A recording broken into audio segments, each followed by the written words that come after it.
Today's conversation is the second in Northeastern University Charlotte's Local Leaders Global Impact series.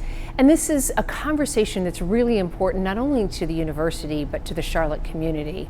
When you look at social mobility and upward trajectory for individuals at all levels in our economy, we're finding some disparities, and Northeastern wanted to be an active participant in today's conversation, bringing together multiple different perspectives from multiple areas of our community and bringing in the resources that the university has from our social impact lab housed in Boston. You know, we're in a global competitive environment right now, and if our city is to be included in that mix, it's really important that we don't leave anyone behind.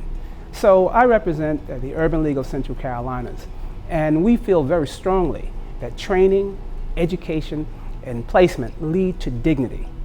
And that's why this is so important to me personally. This is the most important conversation the community is having right now. And it's important because even though we talk about it as a community conversation, it isn't yet one community conversation. It's hundreds of small conversations right now. When Charlotte was ranked 50th out of 50, and the Equality of Opportunity Project, you know, we all started having small conversations in our offices and over coffee. What does this mean? What can we do? I think higher education institutions such as Northeastern University play a critical role in bridging the gap between theory and practice in the social change arena. How do we take data and information and act on it in ways that will produce meaningful results? I think we also play a critical role in convening people who are looking at these problems from different perspectives. How do researchers think about it? How do policymakers think about it? How do the people who are running programs in our community think about it? And most importantly, how do people in the community themselves think about it? If we can pull all of those perspectives together and cross-pollinate ideas and information, I think we'll have a much greater possibility of achieving solutions that really stick. So success is complex. I think it has to be multi-generational. So you have to start with kids and make sure that kids are getting what they need to have a good opportunity. But the kids' parents also need to have economic opportunities, which can look like a pathway to a living wage job, or it can look like a real opportunity for entrepreneurship.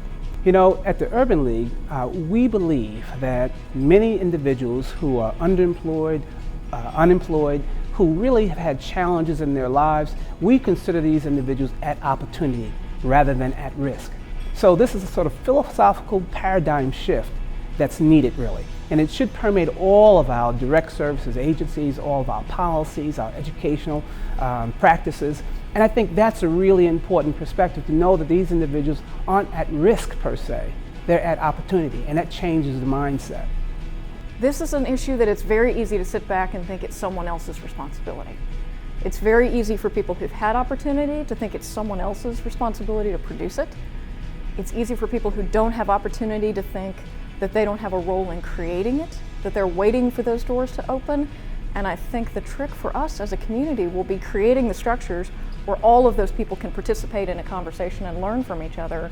No one really gets to sit on the sidelines for this one. So today's conversation was just one in many in our Local Leaders Global Impact Speaker Series, and we invite the Charlotte community, businesses and individuals to join in future conversations for our Local Leaders Global Impact thought leadership.